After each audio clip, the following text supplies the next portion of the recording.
Hello, and thank you for joining us on this edition of Let's Talk DeKalb. I'm Diamond Lewis. And I'm Aviva Hoffman. Well, Aviva, we certainly have a lot of information in store today. In fact, today's show focuses on economic development and public safety, and many of the initiatives DeKalb County has already implemented to improve those areas of concern in our neighborhoods. That's right, Diamond. All quality of life issues, and perhaps one department that really helps improve our quality of life is code compliance. That's the department you call when your neighbors aren't playing by the rules. We're talking about trashing their yard or posting illegal signs in our right-of-ways, and we'll have much more on that a little later in the show. And we'll talk about economic development efforts right here in our county. In fact, we'll spotlight several small businesses operating right here in DeKalb County. We'll check in with our own Elena Portier leading into each break to show you some of those small businesses. Some really great stories. And DeKalb County Fire Rescue gets some new safety equipment that's truly helping save lives. We'll have more on that a little later in the show. The county is constantly addressing the issues of our safety, everything from code compliance to missing persons. So just how does DeKalb County's police department track missing persons cases and runaway cases? We'll have that information for you just after the break. But first, the heart-wrenching story of Sanella Watson. She's a DeKalb County mother who's been searching for her adult son since he first disappeared in November of 2012. Here's this hopeful yet very difficult story.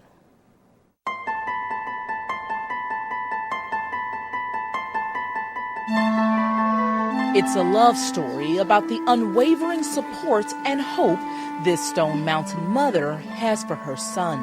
Holly was a big baby. He was born double breech. He was 2.5 pounds. He was born butt first, though. The youngest of 3 sons, Hailey Watson, was born to a loving, working-class family who moved from Long Island, New York to Georgia when he was just 12 years old. Over the years, the close-knit family's unbreakable bond seemed to only strengthen through times of both triumph and distress. His dad had gotten shot on the job. Charles was a police officer, and so, growing up, Charles was always there. Having his father home with him created not just a bond between father and son, but also birthed a sense of security and confidence in the shy kid who used his talent for swimming as his way to stand out. So when his father died of a sudden heart attack after achieving his own physical challenge in climbing to the top of Stone Mountain, Hailey lost a large part of himself. He spoke at his dad's funeral. My other kids, they weren't able to do it. But Holly got up and he spoke. He was just saying that his dad always told him to really just get up and do something. Always move, always go. It was a loss which Sanella Watson believes resulted in her son's mental breakdown. Hailey was eventually diagnosed with schizophrenia at the age of 25. That diagnosis resulted in Hailey losing his job as a truck driver in a series of incidents exhibiting what Sanella could only describe as odd behavior. I think it was like mid-October. He started hanging out on people's property and just hiding out, sort of walking around the house a lot, and cut up my patio furniture. It was an old chair, but he cut it up, and he was just cutting on trees with this small axe, and he was digging holes in the ground and stuff like that. So I called crisis unit, and they asked me if he was suicidal or anything like that. I asked him those questions. But then, he said he was all right. And then he was standing on the side of the house, and I went, and it was leaves there in a container, and he said, "Ma, I feel like I want to set this on fire." So that just really, I just came back inside. I said, "Oops, that's it. I better call." I just felt that his psychosis had gotten worse because he wasn't being medicated or anything, hadn't gotten any treatment. That's what I felt. I felt that I was needed to really get help for him. Someone out there, somewhere could help him, and that's why I called the crisis unit. thinking that they would help him, but they came out with the police officer. The mobile crisis unit came out with the police officer. Holly wouldn't cooperate. According to mental health experts, patients dealing with schizophrenia often suffer from bouts of paranoia, delusions, and hallucinations. I believe that Holly thought I was having him locked away when they put the handcuffs on him, and then they searched his pockets. And they just took him out of here, and he'd had no ID, no money, nothing. Full of angst, distraught about her son's well-being, Sanella says she anxiously did what any good mother would do at this time. She went to visit Haile to make sure he was okay and to offer him the support and comfort only a mother can offer her child. He didn't want to see me. And then that Monday I went back again, and he didn't want to see me either. So I stayed from lunchtime until dinner time, hoping that he would see me. Everybody going to see their child but me, so I felt like I just wanted to cry. After a weekend stay at the crisis center, Haile was transferred to Georgia Regional for the second time in as many months. For reasons still under investigation, Haile left Georgia Regional just hours after being transferred there. On November 7th, Haile walked out into the frigid winter air and became the latest missing persons case reported to DeKalb County Police. DeKalb Medical said they had seen Haile on the 19th, which was a day before I went looking for her.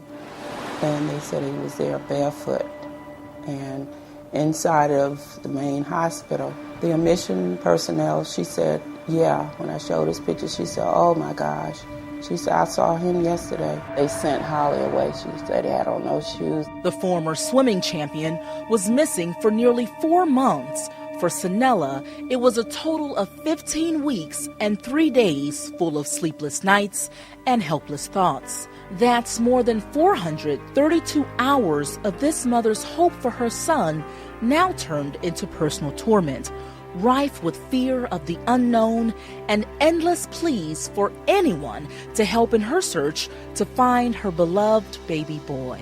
I would imagine Holly had walked and walked and walked and wasn't smelling so nice and everything, and they just thought he was a bum or something. I don't know. And just because they said he ran outside to either the security guard or a police officer's car. And this is where it really gets me, because his dad was a police officer, and I guess he probably said he'd go to these people and they help, but they told him to go away also.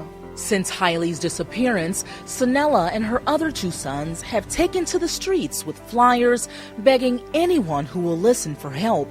Search efforts included regularly canvassing local homeless shelters and hospitals, hoping anyone could help them find the now 35-year-old, once filled with so much potential and ambition. Holly just vanished into thin air. I don't know where Holly really is. I don't know if Holly is dead or alive. I really don't know. We have an update now on Sanella's search for her son.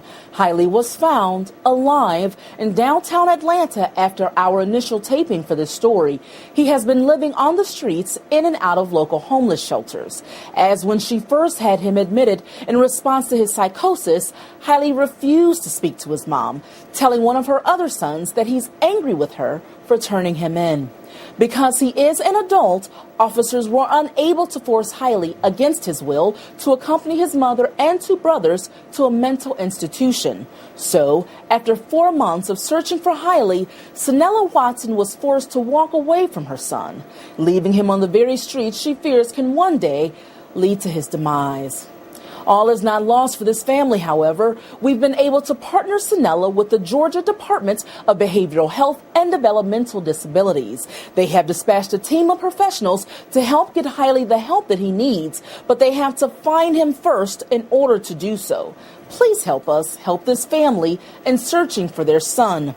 In fact, DCTV wants our viewers to assist us with searching for the sons and daughters missing in DeKalb County.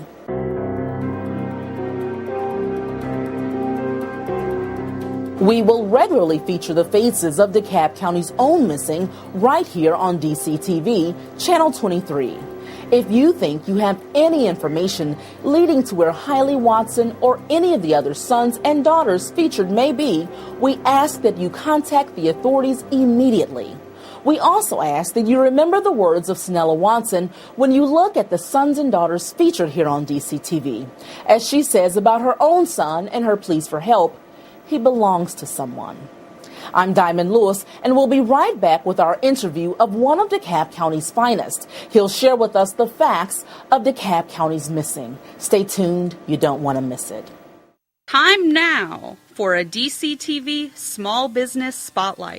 Steel Mart Incorporated owners Paul Carley and Brian Satisky say their DeKalb County business, located on Lawrenceville Highway, was built from literally nothing but a dream. I joined Paul in the mid-90s, and we didn't have any employees. We didn't have anything. We had $5,000 and an old forklift, an old torch, and a dream. Paul and Brian began their business in Gwinnett County, where they would sell steel from a friend's scrap company to anyone they could find to buy it.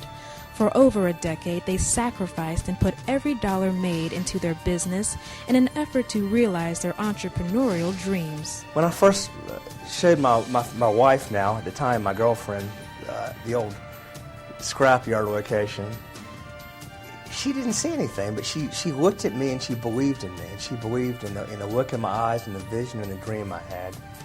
And she knew that I was going to make something of this. Paul and I were going to make something. And we just did it. From the mid-90s to 2012, Steel Mart grew from a staff of only Paul and Brian to 65 employees, and now their revenues exceed $20 million. As Paul and Brian's business continued to expand, they needed a bigger facility. Their search for a new location brought them to DeKalb County, and though transitioning from one county to another can be difficult, these small business owners say DeKalb County made it easy. I was surprised pleasantly every step of the way, from building permits to every aspect of it. Everybody was very friendly, everybody was nice, everybody cared. We talked to the people of DeKalb County. They set the table for us. We told them what we needed. They said what they needed. There was no gray area.